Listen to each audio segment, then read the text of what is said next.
si Catherine at si Mayor Alcala o din nakita sa Bangkok, hindi ba? Mukhang dyan maraming naaligaw-gawan. Saan Ayan, yung aligaw-gaw na Kay yan. kay Catherine sa Hindi lang aligaw-gaw, alingaw-ngaw, pati mo.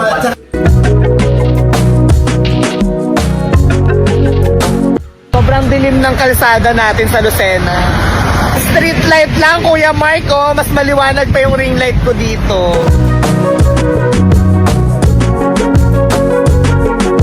Ano ang sabi? Sabi nila, nung simula na nung pumasok si Catherine sa buhay ni Mayor, naging busy na daw si Mayor. Napabayaan na daw yung Lucena. Kapamilya actress na si Catherine Bernardo, itinurong dahilan kung bakit napabayaan ni Mayor Mark Alcala ang lalawigan ng Lucena City.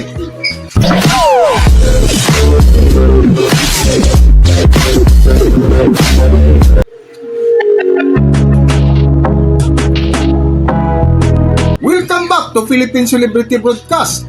Bago nga ang mahal na araw ay spotted sa loob ng paliparan ang kapamilya actress na si Catherine Bernardo kasama si Lucena Mayor Mark Alcala sa hindi malaman ang dahilan kung saang bansa pupunta. Ngunit nitong huli ay nagtrending sa mundo ng social media na matapos kumalat ang mga litrato ni Catherine Bernardo at Mayor Mark Alcala nakuha sa bansang Thailand na namamasyal sa loob ng isang mall. Parang si Catherine at si Mayor Alcala o din nakita sa Bangkok, hindi ba? Mukhang dyan maraming naaligaw-gawan. Saan Ayan, yung aligaw-gaw na yan. kay Catherine sa Hindi lang aligaw-gaw, alingaw-ngaw, pati mo. At saka nagko-compare. Yes. Si Kyla, si DJ mo kasama, si Mayor at si Catherine. Edi everybody happy? Kaya nga, buti nga yung ibang netizen, tanggap na nila na personal na buhay ni Catherine. Pero no, very open na sila kasi nga holding hands na while walking. Di ba? Pero Soft launch na ba ang tawag doon? hard na yata. Hard na yun ba? Parang hard na eh. Hard ba? Kaya nga, naku, eto na nga, di ba? Habang nag-enjoy naman si Mayor dun, para tuloy wala siyang sariling oras para sa sarili niya. Kasi nga, yung mga constituents niya sa Lucena, nagre-reklamo. Oo, yung umpisa sa tubig. Tapos meron pa yung kalida, walang ilaw. Street lights. Maraming disgrasyang nangyayari doon sa kali na yun. So nananawagan yung isang netizen. Ano sabi? Eto, panoorin mo. Ay, inutusan pa ka. May parang BTR. Ayaw na lang sabihin. Halika na naman na tayo. Ito na, ayan. Habang kinikilig at nagbabunya ang mga fans ni Catherine Bernardo ay tila kabaligtaran naman ang naging reaksyon ng ilang nasasakupan ng alkalde na nasa kalagitnaan ng diumano'y bakasyon at pamamasyal ni Mayor Mark Alcala ay isang residente ng Lucena City na isang concerned citizen ang buong tapang nananawagan at kinalampag si Mayor Mark Alcala dahil sa napakadilim at mapanganib na kalagayan ng isang kalsada sa kanilang syudad na ang idinaing nito ay ang matagalang problema sa kawalan ng street light at lubak-lubak na daan na nagiging sanhi ng mga aksidente. Sobrang dilim ng kalsada natin sa Lucena. Street light lang, Kuya Marco. Mas maliwanag pa yung ring light ko dito. Lucena City, baka naman po pwedeng paliwanagan ng kalsada. Delikado, napakadilim. Sobrang dilim, delikado lalo sa mga truck. At napakadami pong insidente ng mga disgrasya dito. So nananawagan po ako sa LGU. Sana po paayos ng mga kalsada, paayos po ng mga ilaw para mas maging safe. Pakadilim. Pag walang ilaw, ganyan siya kadilim, oh. Yan, ganyan kadilim. Kaya mga lubak, nakakabutas ng gulong. Kailangan po ng ilaw para makita rin yung daan. Alam mo, sa totoo lang, Safety issue.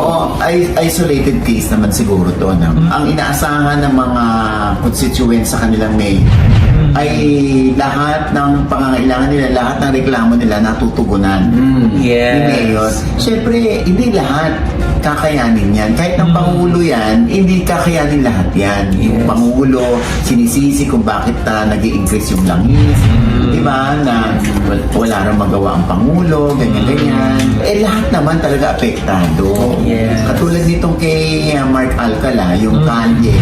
madili, marami rin nadidisgrasya. Kaya ang feeling nila, napapabayaan sila ni Mayor. Baka naman hindi. Siyempre, hindi lang naman si Mayor, may Vice Mayor din siya. Yeah. Meron din mga inaatasan yan.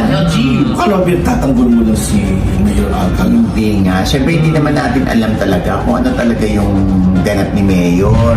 Na pag andun siya, lahat ba ng ginagawa niya para sa Lucena, binabalitan niya, di ba? So, baka ito ay isolated case. At maganda na rin na itong problema ko nakakarating kay Mayor. Yes, yun na nga na kasi minsan 'di ba, hindi naman lahat alam agad. Correct. Maganda rin po yung ganyan na it's a good exercise na ini-air natin through whatever channel, 'di ba? Tapos Correct. pag maganda rin naman pag natutugunan ng ating mga leader, nalalaman din ng mga taong bayan para alam na nakaka-responde, 'di ba?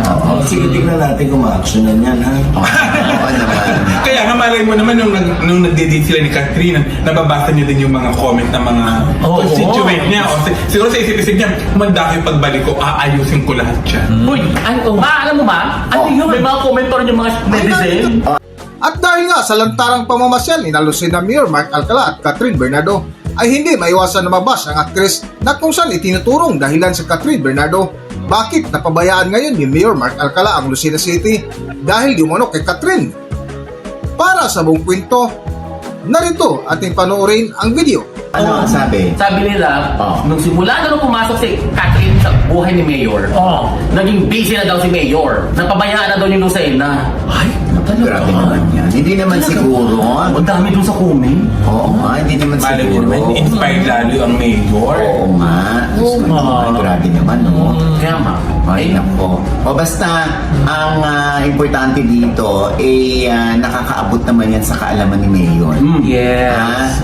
Ayan, basta sana ma-actionan din yan ni Mayor.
Hanggang dito na lang muna ang ating video at kung nagustuhan nyo, huwag kalimutan mag-subscribe at pindutin nyo na rin ang notification bell para ma-notify kayo sa ating susunod na video. Maraming salamat!